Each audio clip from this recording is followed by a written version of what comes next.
मेरा एक डर के साथ एक रिश्ता है। जिस तरह मैं डर महसूस कर सकता हूँ शायद कोई नहीं कर सकता। रात के 3-3:15 बजे मेरी मेड मेरा दरवाज़ा खटखटाने लगी। मैंने उनसे पूछा क्या है भाई? सर कोई औरत आपसे मिलने आई। गया, मैंने ग्रिल के थ्रू देखा, मैंने बोला जी, और वो रोके कहने लगी कि मेरे पीछे। जब मैं शूटिंग कर रहा था, एक साउथ ऑफ इंग्लैंड में एक बड़ा सा मैंशन था, तो हम लोग थोड़े दूर शूटिंग कर रहे थे रात को, और एक बड़े सा हॉल क्रॉस करके जेंट्स बाथरूम था। तो मैं बाथरूम जाने उठा तो वो मेरे पीछे पीछे आ गया। फिर मैं मुड़ के कहना चाह रहा था कि अंदर तो मैं जा सकता हूँ अकेले, कि नहीं। मुड़ के देखा तो कोई नहीं था। 1920 का जो लोकेशन था, तो उसका तो नाम among the top 10 haunted mansions in England में आता है। तो जब नाइट होती थी वहाँ पे, तो एक हवा में एक अजीब किस्म की एनर्जी होती थी, और सिर्फ मुझे नहीं, यूनिट के सब वालों को ये फीलिंग हो रही थी। जब आप मुकेश मिल में शूट कर रहे थे और आप जब टॉप एंगल शॉट के लिए ऊपर गए थे, आपको चीखने की आवाज़ सुनाई दी थी। हाँ। दोस्तों, आज का जो एपिसोड है ना वो थोड़ा अलग है, क्योंकि आज हमारे सामने जो शख्स है, अगर बात करें 90s और 2000s के बारे में, तो उस टाइम पे ना जो हॉरर और मिस्ट्री का जो सेगमेंट है उसको डिफाइन किया है इस शख्स ने। अपार्ट फ्रॉम दैट, उन्होंने बहुत सारे फिल्में बनाए, लगभग 40 फिल्मों से भी ज़्यादा। और जो भी आप फिल्म देखकर बाहर आओ तो आप कुछ चीज़ अपने साथ लेकर आते हो, एक सवाल, एक डर, एक एहसास। मैं बात कर रहा हूँ one and only Vikram Bhatt sir आपके बारे में। Thank you. Thank you so much sir for रहस्यमय पॉडकास्ट में आने के लिए। सर, सबसे पहले मेरा क्वेश्चन इसी पे, जैसा मैंने बोला आपको, आपने जनरेशन को एक बेंचमार्क सेट करा है हॉरर का, कि इस तरीके की हॉरर फिल्में बनती हैं, इस तरीके की हॉरर चीज़ें होती हैं। आपके लाइफ में, रियल लाइफ में, आपके लिए हॉरर डर का मतलब क्या है? देखिए, मैं ये मानता हूँ कि अगर आप खुद डर महसूस नहीं कर पाते, तो आप डरावनी फिल्म बना नहीं पाते। इसका बड़ा एक साधारण सा एक कारण है, बड़ा सिंपल कारण है, और वो ये है कि अगर आप में सेंस ऑफ ह्यूमर नहीं है, तो आप कॉमेडी फिल्म कैसे बनाएंगे? रोमांस, लव का कोई अंश नहीं है, तो आप कॉमेडी, अपना रोमांटिक फिल्म नहीं बना सकते। तो मेरा एक डर के साथ एक रिश्ता है। जिस तरह मैं डर महसूस कर सकता हूँ शायद कोई नहीं कर सकता। डर से डरता नहीं हूँ मैं, और डर को महसूस कर सकता हूँ। मतलब मैं किसी और की हॉरर फिल्म देखूं तो बहुत डर जाता हूँ। खुद हॉरर फिल्म बनाता हूँ, मुझे पता है कि ये बैकग्राउंड म्यूजिक गया तो यहाँ पे बूम करके आवाज़ आएगी, जी। सब जानता हूँ, लेकिन डर को महसूस कर पाता हूँ। हर आदमी का डर के साथ क्या रिश्ता है ये पता नहीं, लेकिन एक मैं आपको कमाल की बात बताता हूँ कि डर एक ऐसी चीज़ है जो हर प्राणी में है। Even a single cell creature can feel fear because fear is important for survival. वो डर ही है जो आपको आपसे बड़े जानवर को देखकर भागने पर मजबूर करता है। ये डर ज़रूरी है। अगर आप में डर ना हो तो आप मर जाएंगे। तो नेचर ने, प्रकृति ने ये डर डाला है आपके अंदर ताकि आप सर्वाइव कर सकें। लेकिन कहते हैं कि डर के बाद जो इमोशन आता है, जो प्राणी फील करना शुरू करता है, वो है प्यार। और इस तरह इंसान इवॉल्व होता है। तो अगर आप देखें तो कुत्ते, बिल्लियाँ, horses, elephants, they understand love, they can feel love. मतलब आप यूट्यूब पे देखेंगे कितने ऐसे वीडियोस आते हैं कि वो लायन को किसी ने बचाया था, और फिर 10-15 साल के बाद वो लायन से मिलता है, और लायन कैसे उसको हग करता है। ऐसे कई सारे वीडियोस हैं। जी। तो पहले होता है डर, उसके बाद होता है प्यार, एंड प्यार इज द एवोल्यूशन फ्रॉम डर। और कोई तीसरा इमोशन है नहीं, ओके। सच बताऊं तो। आपने जैसे बोला ना, डर के बाद प्यार आता है। जब भी आपकी मूवीज़ में भी या कहीं पे भी हम इंसान को जब डर लगता है, तो प्यार उसे बचाता है या निडर होने पे वो बचता है? देखिए, मैं नहीं समझता निडरता जैसी कोई चीज़ है। अच्छा। डर तो निडर आदमी भी महसूस करता है, मगर निडरता का मतलब ये नहीं कि आप डर महसूस नहीं कर सकते, मगर उसका ये मतलब है कि डर महसूस करके भी आप वो काम करते हैं। करेज का मतलब ये है कि वाई आर यू करेजियस। अगर courage is absence of fear, तो फिर it's not a big deal. आप फील ही नहीं कर सकते fear. Dinosaur can not feel fear, so you can't say dinosaur is courageous. Okay. But if you feel fear, और वो फियर फील करने के बावजूद आप उस अंधेरे कमरे में जाते कि मैं जाऊंगा, चाहे मुझे कितना भी डर लगे, उसे बहादुरी कहते। ओके। तो मैं निडरता का मतलब यही समझता हूँ कि जो डर के ऊपर विजयी कर सके, जो डर के ऊपर अपना काबू पा सके, वो निडर होता है। ओके। सर, जैसे आपने इतनी सारी हॉरर फिल्में बनाई, आपने कब डिसाइड किया कि मुझे हॉरर में ही बनाना है? और जैसे आपने बोला कि आपको पहले डर लगना शुरू हुआ, तब आपने सोचा कि मैं लोगों को भी डराऊँगा। अब मेरी कला है लोगों को दिखाना। वो कौन-सा टाइम था या फिर वो कोई स्टोरी थी जहाँ आपने डिसाइड किया कि अब से मैं हॉरर फ़िल्में बनाऊँगा? पहली तो हॉरर फिल्म मैंने बनाई थी राज, जी। लेकिन बचपन से मुझे ये भूतों की कहानी बड़ी अच्छी लगती थी। मुझे याद है समर वेकेशन, दिवाली वेकेशन में कज़िन्स आते थे और भूत की कहानियाँ बताते थे, तो मुझे बड़ा दिलचस्प लगता था। मैं बहुत इंटरेस्टेड था उनमें। फिर मैं हॉरर कहानियाँ सुनाता था अपने दोस्तों को, अपने फ्रेंड्स को, कज़िन्स को, तो वो हमेशा कहते थे यार एक हॉरर स्टोरी सुनाया है तेरे को। हुँ। तो पहले से एक रिश्ता था मेरा हॉरर स्टोरीज़ के साथ। ये अलग बात है कि मैंने डायरेक्टर बनने के 8 साल बाद एक हॉरर फिल्म बनाई। अच्छा। फरेब और गुलाम और हुँ। कसूर के बाद मैंने राज बनाई। लेकिन जब हॉरर फिल्म बनाई तो मुझे लगा कि यार ये मैं महसूस कर सकता हूँ जो मैं बना रहा हूँ। एक सच्चाई लगी उसमें। लोग तो भूतों में मानते नहीं हैं, कुछ लोग मैली विद्या, मैली शक्तियों में मानते नहीं हैं, लेकिन मैं मानता हूँ और मैं जानता हूँ। तो क्योंकि मेरा इन सारी चीज़ों के साथ रिश्ता है, तो मैं हॉरर फिल्में बनाता हूँ। हुँ। I call myself a fear peddler. आपने अभी बोला ना कि मैं मानता हूँ पैरानॉर्मल में जो चोरी चीज़ें होती हैं। ऐसा क्या हुआ था या फिर इससे किस तरीके से आपको लगा कि हाँ, ये चीज़ें एग्ज़िस्ट करती हैं? देखिए बड़ा सिंपल सा एक आर्ग्यूमेंट है जी। जो मेरी हॉन्टेड फिल्म में भी है। हुँ। तो एक कैरेक्टर कहता है कि हम सब भगवत गीता पढ़ते हैं। भगवत गीता में भी कहा है कि भाई हम सब आत्माएं हैं जो शरीर धारण करती। हम शरीर नहीं है जिसके अंदर कभी कभी आत्मा होती। तो ये तो हम मानते हैं कि हमारे अंदर आत्मा होती। जी। एक दूसरा, हम ये भी मानते हैं कि आत्मा अमर है, हुँ। आत्मा मरती नहीं, मौत के बाद आत्मा रहती है। तो अगर यहाँ तक मानते हैं, फिर हम आत्मा में नहीं मानते। मैं कह रहा हूँ कि भाई अगर यहाँ तक आप मानते हैं, आप भगवत गीता में मानते हैं, हम आत्माओं को मानते हैं, तो क्यों ना कुछ ऐसा हो कि कोई आत्मा बुरी भी हो। हर आत्मा तो अच्छी नहीं हो सकती, जी। तो वो बन गई बुरी आत्मा। तो मेरा मानना है कि अगर आप भगवान में विश्वास करते हैं तो फिर आपको शैतान में भी करना पड़ेगा। अगर आप कहते हैं दुनिया में सफ़ेद रंग है तो काला भी होगा।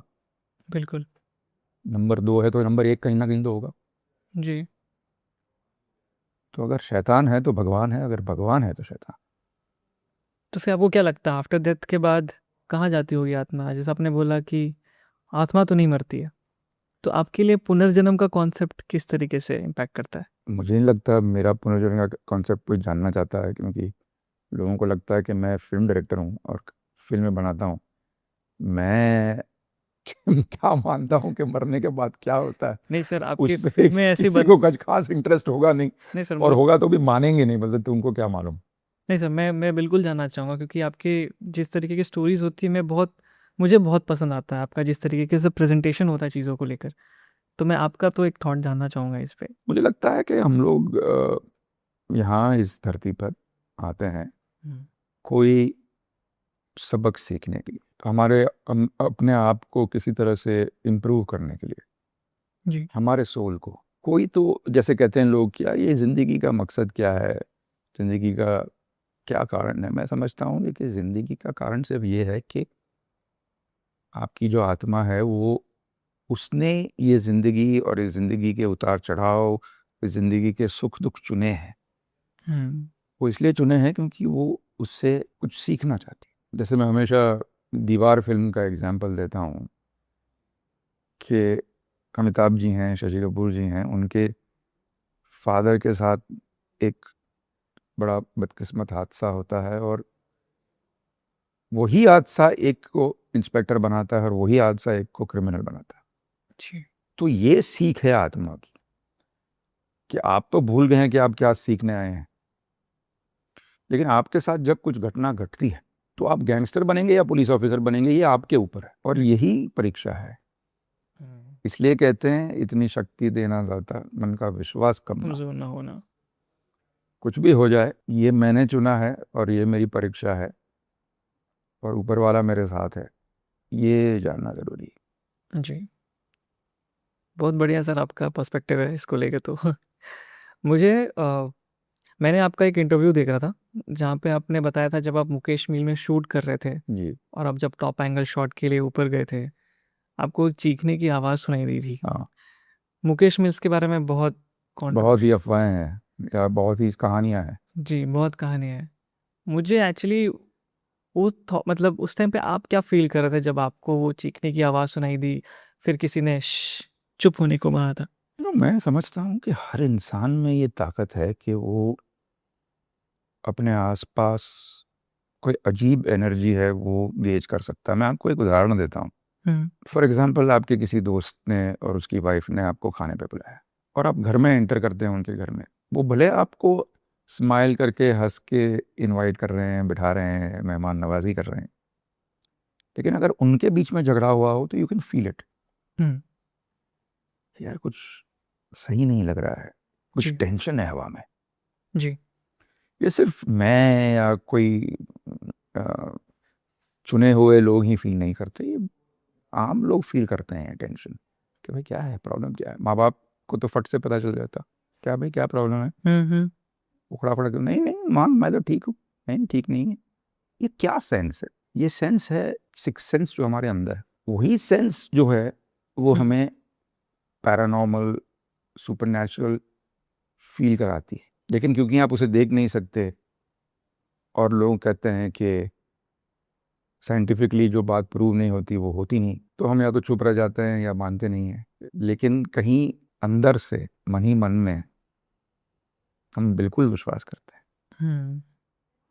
बस हम शो करते हैं कि हमें हम होता शो है, करते हैं कि यार ऐसी तो क्या कुछ नहीं मानना होता है, है। ये मानना है। लेकिन वो सेंस तो हम सब में है। अगर हमारे पीछे आके कोई खड़ा हो जाता है, भले हम उसे देख नहीं पाते, भले वो आहट ना करे, फिर भी आपको सेंस होगा कि आपके पीछे कोई खड़ा है, आप देखते हैं।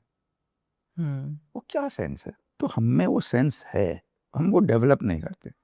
जो सर आपने बात बोली ना कि पीछे वो सेंस होता है हमें, और कहीं ना कहीं वही तो एक इमोशन है ना जो डर है। और लोग आई थिंक उस डर को अवॉइड करने के लिए, इमोशन को हाइड करने के लिए शायद नहीं पीछे मुड़ रहे हैं, और वो इग्नोर कर रहे हैं, उस चीज़ को एक्सप्लोर नहीं कर रहे। आपने एक्सप्लोर किया। मैंने उस बात को हल्के में नहीं लिया, हम्म एक्सप्लोर किया कि नहीं ये तो मैं नहीं कर सकता, लेकिन मैंने कहा नहीं कुछ है हमारे अंदर, हम्म कोई सिक्स सेंस, कोई ऐसी चीज़ है हमारे अंदर जो हमें ये फील कराती है, हमें वार्न करती है। हम्म कितने लोग ख्वाब देखते हैं कि ये होने वाला है, वो होने वाला, सच भी होता है कभी कभी। इंट्यूशन, ये सारी चीज़ें, is are consciousness tapping into another dimension, tapping into another another energy. Hmm correct. आपको फर्स्ट टाइम कब रियलाइज़ हुआ कि हाँ ये सुपर नेचुरल चीज़ है? आपने फर्स्ट टाइम कौन सी एज में या फिर कब आपने इनकाउंटर किया था? ये तो याद नहीं है मुझे, लेकिन मुझे ऐसा कोई वक्त याद नहीं है जहाँ पे मैंने इन चीज़ों में नहीं माना हो। हम्म ओके। मैं हमेशा बचपन से ये कहानियाँ पढ़ता था, राक्षसगण, असुर सुर, देवलोक, असुर लोक और ये सब। हम्म, तो मेरे लिए एज अ चाइल्ड तो ये सारी सच थी। जी अ, अब अगर मैं अपनी माँ से पूछता था शिव जी सही में थे, कृष्णा जी सही में थे क्या, तो माँ कहती थी हाँ बिल्कुल थे, 5,000 साल पहले, 10,000 साल पहले। तो फिर मैं अपने आप में सोचता था कि अगर ऐसा है तो फिर तो रावण भी है, कंस भी है, राक्षस भी होते होंगे। जी। तो तब से वो मेरे लिए सच्ची हैं, हम्म। हकीकत है मेरे लिए। और जैसे आपने इतनी सारी हॉरर फिल्म्स बनाई हैं, ऐसे कोई भी इंसिडेंट हुआ है जो आपको लगा कि ये बड़ा इंटरेस्टिंग है, मुझे ये सीन या ये कहानी मुझे, या फिर ये शॉट मुझे इंटीग्रेट करनी चाहिए अपनी कोई फिल्म में? एक्चुअली मैं ना एक शो करने वाला था, अच्छा। क्योंकि इतने लोग मुझे अपनी आप बीती भेजते हैं कहानियाँ, उसमें से कुछ तो एक्चुअली डरावनी होती है। अब वो एक्चुअली घटी हैं नहीं घटी है ये तो पता नहीं, लेकिन मैं एक शो करने वाला था जहाँ पे मैं ये सारी कहानियाँ जो है वो अ, दिखाना चाह रहा था एज अ 40 मिनट एपिसोड या as a 30 minute episode. Hmm and which are stories told to me by people. फिर मैंने उनकी प्राइवेसी को लेकर या उनकी कहानियाँ बतानी चाहिए नहीं बतानी चाहिए लेकर फिर मैंने किया नहीं, लेकिन this is something that would have been really interesting. कोई ऐसी लगी आपको ये कि ये बहुत मतलब दूसरे की स्टोरी थी बट ये काफ़ी मैं आपको पर्सनल एक हादसा बताता हूँ। रात के 3-3:15 बजे है? मेरी मेड मेरा दरवाज़ा खटखटाने लगी जोर से बेडरूम का। मैं जागा, मैंने उनसे पूछा क्या है भाई? बोलते सर कोई औरत आपसे मिलने आई। अब मैंने कहा यार 3-3:15 बजे रात को कोई औरत आई है, तो मीटू का लफड़ा तो नहीं है, कोई लफड़ा तो है। तो गया, मैंने ग्रिल के थ्रू देखा, मैंने बोला जी कहिए। तो वो एक छोटी सी बच्ची के साथ आई थी और अच्छी बेचारी महिला थी, कोई अच्छे घर से थी, और वो रोके कहने लगी कि मेरे पीछे कोई भूत पड़ा हुआ है, मेरे और मेरी बच्ची के पीछे, और आप मेरी मदद कर सकते हैं। तो मैंने कहा मैं कैसे मदद कर सकता हूँ आपकी? तो बोलते आप इतनी फिल्में बनाते हैं, आपको सब कुछ पता है, आपकी फिल्मों में आपने जो दिखाया वो हो रहा है मेरे साथ, तो आपके पास तो डेफिनेटली इसका सोल्यूशन होगा। तो मैंने बोला कि देखिए मैं कोई प्रीस्ट या एग्जॉर्सिस्ट नहीं हूँ, मैं फिल्में बनाता हूँ और वो फिक्शन स्टोरीज होती हैं, मनगढ़ंत होती है जी। सच्चाई नहीं है उनमें। तो आप प्लीज़, मैं आपकी मदद नहीं कर सकता। वो बेचारी मान नहीं रही थी कि आप समझ नहीं रहे हैं, मैं मर जाऊंगी, मेरी बेटी मर जाऊंगी। अभी मैं सोच रहा हूँ कि शायद इस लड़की की दिमागी हालत ठीक ना हो, शायद इस करके आई हो। उसके फेस पे एक शराफत थी, जाहिर था कि अच्छे घर से है, लेकिन फिर भी एक डर रहता है कि यार कहीं कुछ उल्टा उल्टा ना पड़ जाए। तो मैंने कहा प्लीज़ आप हॉस्पिटल जाइए, आप अपना पैनिक अटैक, एंजाइटी वो सब चेक कराइए। तो वो नाराज़ होकर चली गई। लेकिन ऐसे हिस्से किस्से होते हैं मेरे साथ जहाँ पे मैं ही बौखला जाता हूँ कि यार ये लोग मुझे एट्रीब्यूट करते हैं, मैं कैसे कर सकता हूँ ये? मैं तो फिल्में बनाता हूँ, लेकिन लोग जो है वो सच्चाई और हकीकत के बीचले का जो फासला है ना, वो समझते नहीं। वो कहते हैं कि अगर यार इसको इतना पता है तभी तो फिल्म बनाता है, तो मदद तो कर ही देगा। जैसे आपने कहानी बताई और अब जैसे बोला कि हम इंडियंस थोड़े होते हैं ऐसे इमोशनल, और लगता है कि अगर ये बना रहा है तो इसको पीछे की चीज़ें पता होंगी। वो आई थिंक हम इंडियंस ऐसे हैं इसलिए शायद ऐसा होता होगा। नहीं ऐसा नहीं है। देखिए कहावत है मरता क्या ना करता। हम्म जो आदमी डरा हुआ होता है, जो आदमी के पास ऐसा लगता है कि कोई और रास्ता नहीं है, बिल्कुल ही बेसहाय होता है, तो वो हम्म क्या करेगा? वो तो जहाँ उसको कोई उम्मीद की किरण दिखेगी वहाँ टूट पड़ेगा। डूबने को तिनका सहारा। वही चीज़ है। और आपकी जो भी फिल्म्स हैं, जैसे कि हमारी भी इससे पहले बात हो रही थी, ऊटी में आपने शूट किया था राज की नाइन। बाटली बॉय हाउस, ओके यस। उसका नाम है बाटली बॉय हाउस। वो वो एरिया तो है सर, वो मैं भी जब उस लोकेशन पे गया था ना, बिल्कुल ओस था हर जगह। मुझे लिजिट फील हो रहा था कि अभी यहीं पे शूट हुआ होगा। मुझे वो एक पुराने रिकॉल्स आ रहे थे। वो लोकेशन आपने बहुत अच्छा चूज़ किया सर। उस पर मैंने काफ़ी शूटिंग की है। और भी फिल्में शूट किया आपने वहाँ पे? नहीं एक सीरीज़ की थी बहुत पहले, और फिर ये फिल्म की थी। ओके। तो जैसे कि राज हो गई, 1920 हो गए, जितने भी मैंने देखे हैं, उस लोकेशंस पे शूट करने पे आपने कुछ अनइवन या आपके कोई असिस्टेंट ने किसी ने कुछ अलग फील किया था? ऐसा कुछ हुआ था जो आपने कभी बताया नहीं हो? 1920 का जो लोकेशन था, हम्म एल्टन पार्क, हम्म यॉर्कशायर में, वो हॉन्टेड था। वो सच में हॉन्टेड था? हाँ वैसे उसका तो नाम among the top 10 haunted mansions in England में आता है। ओह। ये बात हमको तब नहीं पता थी। अच्छा। तो यूनिट वालों के साथ कुछ हादसे हुए, मुझे लगा कि अभी हम, पर होता क्या था कि हम नवंबर में शूटिंग कर रहे थे हम्म और ठंड बहुत, 3-3:30 बजे अंधेरा हो जाता था। तो हमको डे लाइट मिलती थी कुछ 8:30 से 3 बजे तक, और 3 बजे हम नाइट सीन शुरू कर देते थे, ओके। क्योंकि 7 साढ़े 7 तक वेट करने की ज़रूरत नहीं थी। हम्म। तो 9 बजे पैकअप कर देते थे। अच्छा। तो जब नाइट होती थी वहाँ पे हम्म और जब ठंड इतनी होती थी, तो एक हवा में एक अजीब किस्म की एनर्जी होती थी कि कुछ है जो सही नहीं है, जैसे कोई आपको देख रहा हो, झांक रहा हो। और सिर्फ मुझे नहीं, यूनिट के सब वालों को ये फीलिंग हो रही थी कि सर ऐसा लग रहा है ना कि कोई हमको देख रहा है। मैं बोला कुछ नहीं है, अच्छा शूटिंग का असर नहीं है, लेकिन होता है ऐसा। कैसे आप, क्योंकि director is the main captain of that ship, कैसे आपने लोगों को, क्योंकि आपको भी तो फील हो रहा होगा, आपको भी तो डर लग ही रहा होगा, आपने कैसे मैनेज किया वो सिचुएशन? लकीली जहाँ हम शूटिंग कर रहे थे वहाँ पे कुछ नहीं था, हम्म। तो मैंने कहा यार तुम मत जाओ ना वहाँ पे, इतना बड़ा कासल है, हम लोग यहाँ शूटिंग कर रहे हैं, हम्म। यहाँ तो कुछ नहीं है। जी। तो क्रिस्टोफर कोलंबस बनने के लिए आपको किसने बोला कि भाई जाइए दुनिया एक्सप्लोर करिए, आप यहाँ रहिए अपना शूटिंग करिए, वहाँ कुछ है ना है। और फिर ये भी होता है कि अगर किसी ने आपको ये कह दिया कि इस घर में कुछ है या इस घर में भूत है, तो आपका माइंड ऑटोमेटिकली उस तरह से सोचना पे मजबूर हो जाता है। हम्म। लेकिन एक किस्सा था, जब मैं शूटिंग कर रहा था, एक साउथ ऑफ इंग्लैंड में एक बड़ा सा मैंशन था, उसका नाम अभी याद नहीं आ रहा है। तो इंग्लैंड में एक शो है मोस्ट हॉन्टेड, वो पैरानॉर्मल इन्वेस्टिगेशन का जो शो होता है ना, जो करते हैं, उसने 2 हफ्ते पहले ही इस घर पे एक शो किया था, जहाँ उन्होंने अजीब अजीब चीज़ें रिकॉर्ड की थी। ये हमने नहीं देखा था, हम तो वैसे ही पहुंच गए शूटिंग करने के लिए। अब मेरा ड्राइवर, मेरा अटेंडेंट है इंदर, जो मेरे साथ हमेशा रहता है। अब मैं जहाँ जाता हूँ लोकेशन पे, वो मेरे पीछे चल जाता है। मैं कहा भाई कहाँ जा रहा है, मैं यहाँ से वहाँ जा रहा हूँ, तुम क्यों टेंशन दे रहे हो? तो हम लोग थोड़े दूर शूटिंग कर रहे थे रात को, और एक बड़े सा हॉल क्रॉस करके फिर जो है वो जेंट्स बाथरूम था। ओके। तो मैं बाथरूम जाने उठा तो वो मेरे पीछे पीछे आ गया।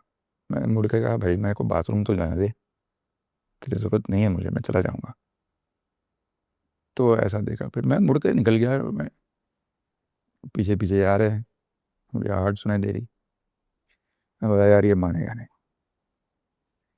पूरा हॉल क्रॉस करके मैं बाथरूम तक पहुंचा।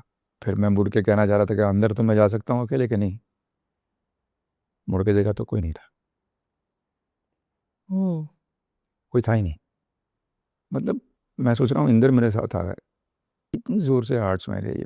मैं अपना काम वाम करके जब वापस पहुंचा, तो मैं बोला तू आधे रास्ते आया था क्या मेरे साथ? बोला, नहीं सर आपने बोला इधर रहने के लिए, तो मैं आया नहीं। मैंने बोला कौन आया मेरे साथ? कोई नहीं सर, मैंने देखा वो अकेले जा रहे थे। तो अब इसका क्या कहिएगा? ये जो जिसके साथ होता है ना, वही वही समझ सकता है। वही समझ सकता है। ऐसे किस्से होते हैं लोगों के साथ, बट ऐसे ही एक छोटी सी किस्सा मेरा भी, एक मेरा मामा जी का है।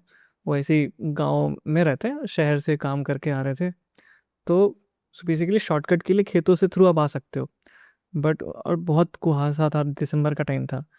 तो उन्होंने सोचा रात, अभी सुबह का टाइम है, 6 बजे, 6 या 5 बजे कौन आएगा, रोड के थ्रू, खेत के थ्रू ही आ जाते हैं।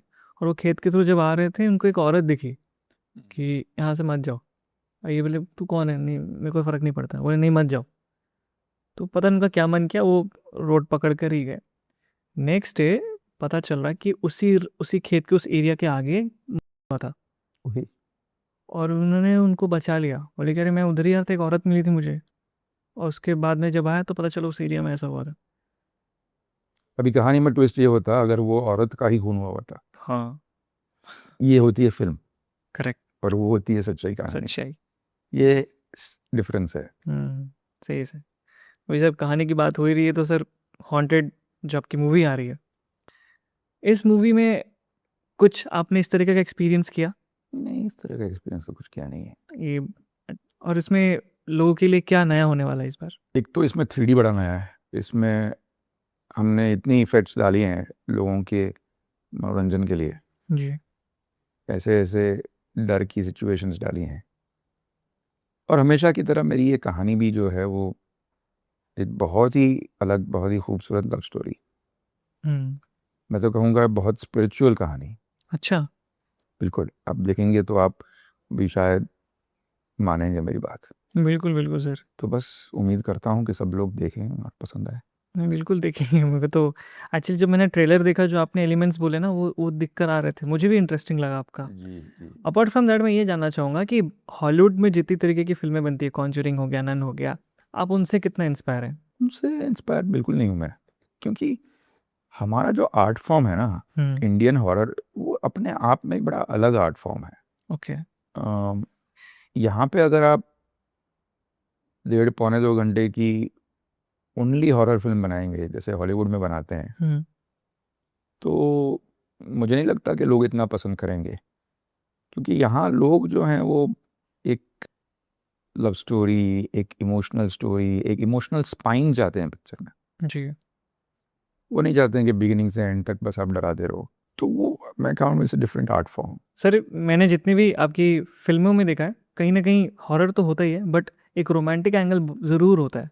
और आपके फिल्मों के सर गाने मतलब कोई भी फिल्मों के गाने हो जाए मतलब आई थिंक सबको बहुत पसंद है। आपका म्यूज़िक टेस्ट बहुत अच्छा है सर। Thank you. आप किस तरह के गाना सुनना पसंद करते हैं सर? मैं हर किस्म के गाने सुनता हूँ। कभी कभी लत लगती है तो टर्किश गाने सुनता हूँ, फिर अरेबिक सुनता हूँ। मेरी वाइफ कहती है क्या क्या सुनते रहते हो तुम। लेकिन संगीत संगीत होता है। बस मुझे वो जो हार्ड मेटल या हार्ड रॉक और वो सब समझ में नहीं आता, जहाँ पे शोर ज़्यादा हो और कुछ समझ में ना आए। इलेक्ट्रिक गिटार आपके कान दर्द कर देती है। आजकल टेक्नो चल रहा है सर। टेक्नो कभी कभी बहुत अच्छा होता है, मुझे हाँ। कोई प्रॉब्लम नहीं है उससे, specially house I like it, electronic I like, बहुत अच्छे अच्छे गाने होते हैं। तो संगीत पसंद करता हूँ, शोर नहीं। ओके सर, आखिरी बस ये क्वेश्चन है, आपने ये बोला था कि the best horror stories are really never about ghosts. So exactly फिर क्या, अगर horror story without ghost then what is the horror story then? The real horror story is what you are hiding. Okay, what we are hiding. हर इंसान दो इंसान होता है, जी। एक जो आप दुनिया को दिखाते हैं और एक जो सिर्फ आप जानते हैं उसके बारे में। आपका क्लोजेस्ट फ्रेंड, क्लोजेस्ट रिलेशनशिप भी नहीं जानती कि आप असल में क्या है। और सबसे फ्राइटनिंग वो इंसान का पहलू होता है। ओके, आई थिंक ये हॉन्टेड में भी हमें देखने को मिलेगा। Course. Sure sir, 12th June for 12th sure. June, thank you. Yeah, we'll see. Please watch Yeah, please watch Haunted Haunted 3D. Echoes of the Heart, 12th June.